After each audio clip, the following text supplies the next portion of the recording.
Let's talk about how homeschool went in September.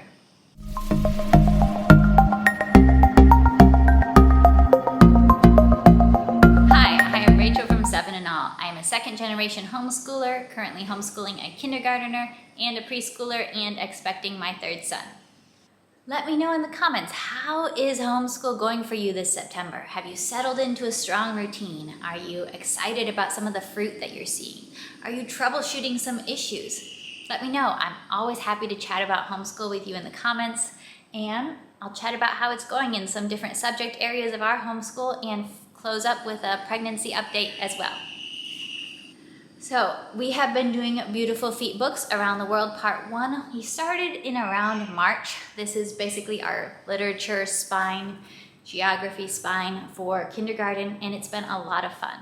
We have really been thriving with the notebooking aspect of the curriculum, and I just wanted to show a little bit and talk a little bit about how I'm doing notebooking with a kindergartner who's obviously young, not really at a place where he can write out notes about what he's learned yet, but this is how it's looking. This was Egypt. We had some old hieroglyph stamps that he just loved adding into his notebook, but Beautiful Feet Books itself includes cutouts of the flag, of the shape of the country, and of different animals, sometimes of artwork. So we use all of those cutouts, and a lot of times I will ask my son, what's one interesting thing that you want to remember from what we learned about today, from the book, or what we learned about an animal. And so I'll get his feedback of what he wants me to write in the notebook. But I also feel totally free to add in what I think is interesting and jot that down in the notebook as well. This is a team project right now. I'm not expecting him to fully come up with what content should be included in a notebook. This is, the very first experience. There can be a lot of modeling.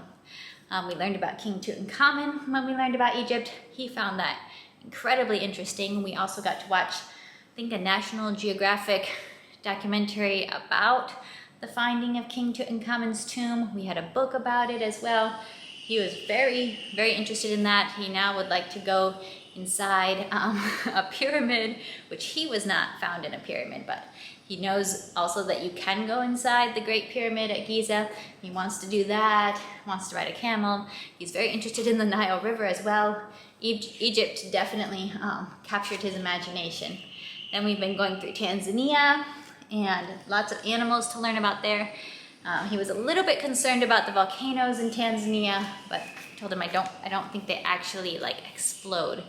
I don't think they're super dangerous volcanoes at the moment, so it would probably be okay to visit.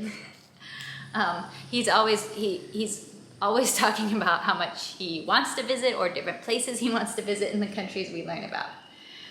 So we've been doing that, so you can just see it's nothing fancy. He colors, and I write down notes. Sometimes we're able to add in extra things. This was back when we learned about Australia. I put in a postcard from a local artist that my dad bought when he was in Australia.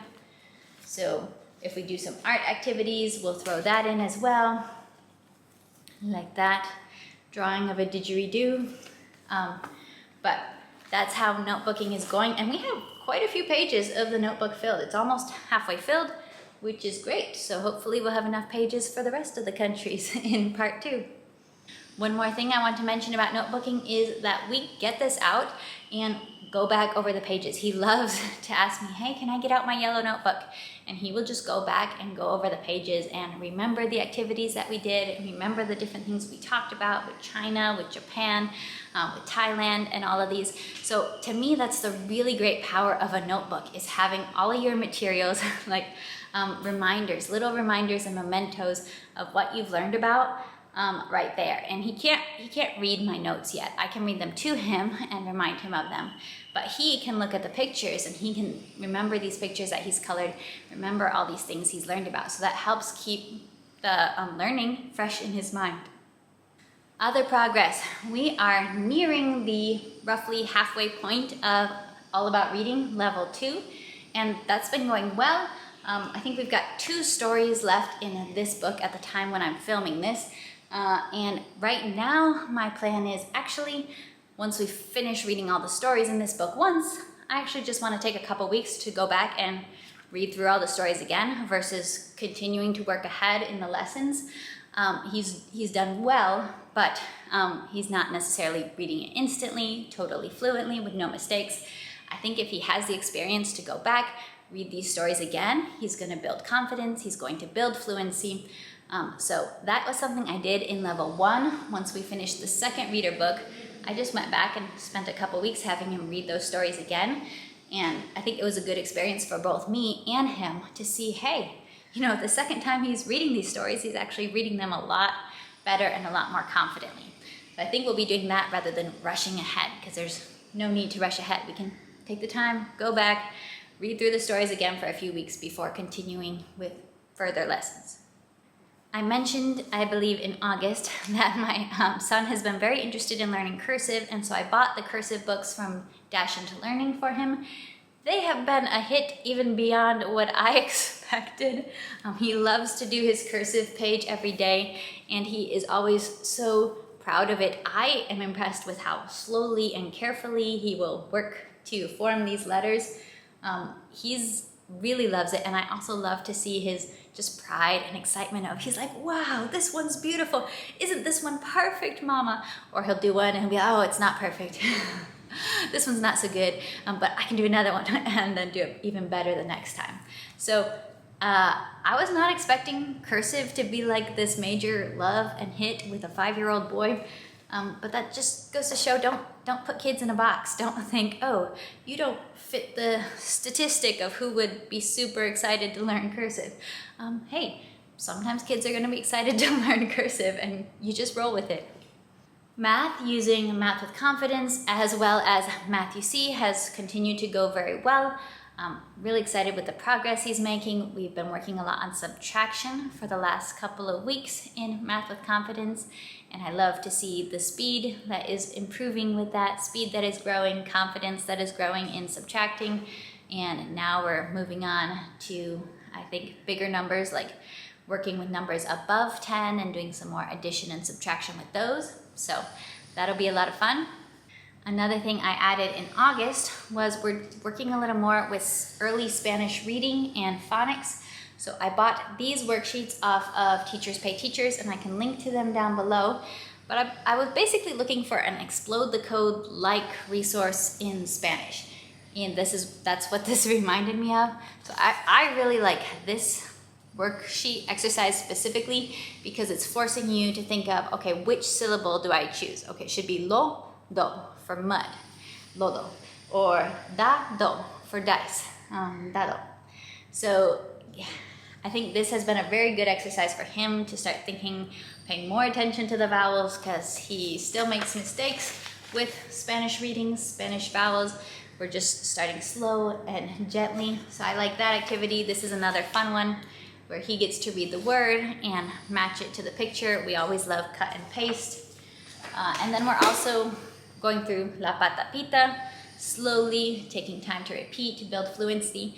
So the benefit I'm seeing from just using these very simple, basic resources is both building the idea that, hey, I can read in English and I'm also learning to read in Spanish, and I can keep the differences separate in my mind, but also vocabulary. I'm seeing him learn, like, we had a word I didn't know, loma, in both of these books, because I guess it's a simple 2-syllable word. And this right here, this little hill thing, is a loma. I didn't know that, he didn't know that, but we got to learn a new vocabulary word. So it's also expanding our vocabulary to use these resources, which is a great side benefit of learning to read in Spanish. For science, as you know, we've been using Sunlight Science K, and that has just been a blast. I'm really happy that I went with that option. I've eyed Sunlight Science for years, like greedily looking at it, and doing it this year has been awesome. We love the books, but I also really like the element of having the worksheets to fill out afterwards, because with my son being in kindergarten, that's kind of a new idea, to be asked to, hey, listen to this information in the book, but now you have the opportunity to give me back what information you remember with these simple questions, simple worksheets. They have different kinds of exercises. So if it's something where you have to check the box or circle something or match something, he will do it, and I'll let him have the pencil, he'll do it. If it's something where you actually have to write, then I will do the writing for him to have an answer in a complete sentence. But that's going very well. Our most recent section for the past 4 weeks was bees, and bees is a very fun topic with little boys. My 3-year-old was very, very engaged as well. He loves the experiments. All of the bee experiments, I think, were the best and most fun of the experiments that we've done so far. We got to pretend to be bees, gathering nectar and putting it in our hive to make honey. We got to pretend to be bees and getting, we used like cheese balls for an example of getting pollen. So they're like digging down past some cheese balls to get nectar, and they're getting pollen on their fingers. So having that experience, I think those were really fantastic experiments that are part of and included in the Sunlight Science curriculum. So that has been a blast as well. So homeschool is fun, guys, and I know that there can be seasons when it's not so fun, when you're dealing with usually more life things or relationship issues or character issues. But I'm so grateful for the delight of learning in our days. I'm so grateful that I get to be here to see my sons make these connections with numbers, with letters, with science, with stories. It is a privilege, and it's one I never ever want to take for granted. It's something I'm so grateful for. Like, it is the light of my days, the delight of my days to just get to sit here at this kitchen table and do this work with them and see this growth in them. And it's not that every day is easy. There's definitely, we have character issues, heart issues. We're growing in relationship skills. And that is important work as well. It's not always the most fun work, but it's very important. But I always view this as a privilege and something I'm grateful to do. Now, another privilege and another blessing, which can also be a challenge, is pregnancy. And I am very thankful that we are now in the 3rd trimester.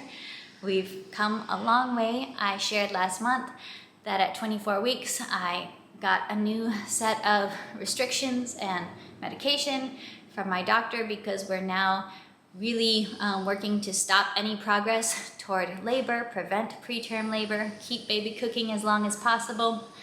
And I will say that I feel like time has slowed down to a crawl since then.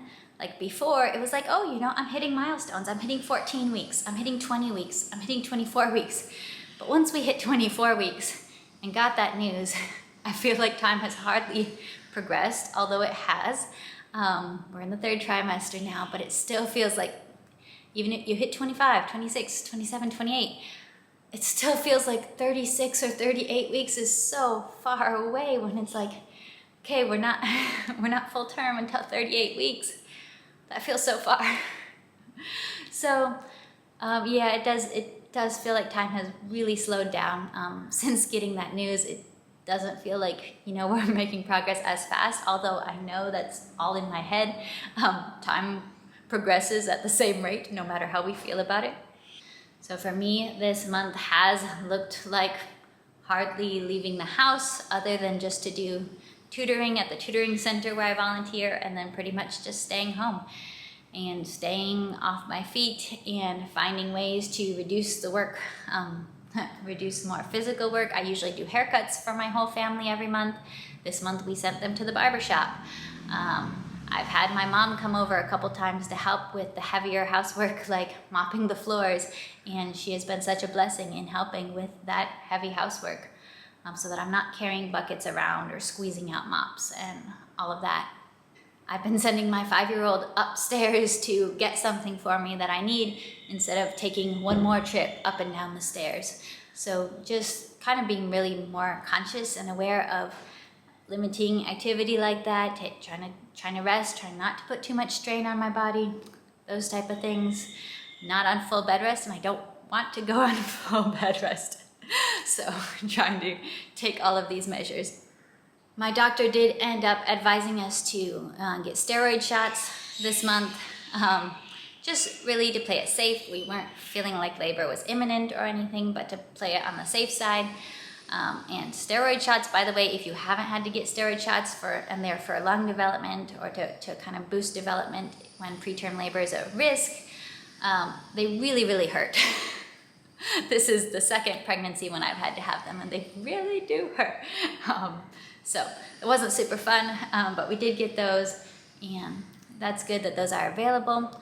Now as we head into October, I've kind of pegged into my mind for a while that October will begin the actual baby prep type of work, because I haven't really done much of that. I have stored clothes and baby blankets, and as much of the baby stuff as was worth storing is stored away, but it's very, very high. I can't get it down without getting a ladder.